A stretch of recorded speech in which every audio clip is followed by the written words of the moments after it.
అందరికీ నమస్తే తెలియజేస్తూ మీ నరేష్ తదుపరి చిన్న వీడియోకి స్వాగతం పలుకుతూ తదుపరి సమాచారం తెలియజేశాను. ఈ సమాచారంలో తో పాటు ఒక విజ్ఞప్తి కూడా చేయడం జరుగుతుంది. నేను ఏ కుల మతాలు కానీ ఎవరైనా కానీ భారతదేశంలో కానీ భారత ప్రజలు కానీ ఇతర దేశాలు కానీ తల్లిదండ్రులు వారి పిల్లలకు మంచిని నేర్పాలి, చక్కటి సాంప్రదాయాన్ని నేర్పాలనేది నా అభిప్రాయం. అంటే వారి మతం ఇప్పుడు భారతదేశం అంటే భారత సంప్రదాయాన్ని, ఇతర దేశం అయితే ఆ దేశ సంప్రదాయాన్ని వారి పిల్లలకు నేర్పాలి, వారు వారి పిల్లలకి నేర్పేటట్టుగా తెలియజేయాలని నా యొక్క ప్రత్యేక విజ్ఞప్తి చేయడం జరుగుతోంది.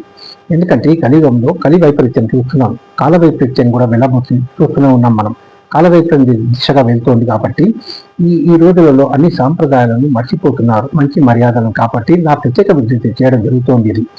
ఇది ఏ దేశస్తులైనా కానీ వారి సాంప్రదాయాన్ని తెలియజేయాలి, వాళ్ళ పిల్లలకు వాళ్ళ పిల్లలకు తెలియజేయమని పదే చెప్తున్నాను. ఎందుకు రిపీట్ కూడా చేస్తున్నానంటే ఒకసారి మిస్ అయినా మరొకసారి విని జ్ఞాపకం పెట్టుకొని చెప్పేదారని, ఒకసారి చూడకపోతే మరొకసారి చూసినప్పుడన్నా మీరు మీ వాళ్ళకి తెలియజేసేదారని అప్పుడప్పుడు మళ్ళా చెప్తుంటాను నేను రిపీటెడ్గా. కనుక మీరు అన్నదా భావించకుండా ఇది ఈ భగవన్ నామస్మరణ గురించి కానీ లేదా ఇతర సాంప్రదాయాల గురించి కానీ మంచి చెడు కానీ ఏదున్నాను మంచి ఆలోచన చేయమనేటట్టు, మంచిగా దిశగా వెళ్ళేటట్టు పిల్లలకు తెలియజేయాలనేది తల్లిదండ్రులకు విజ్ఞప్తి చేస్తున్నాను నేను.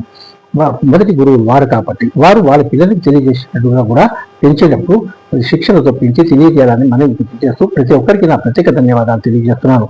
ఓం నమో వెంకటేశాయ.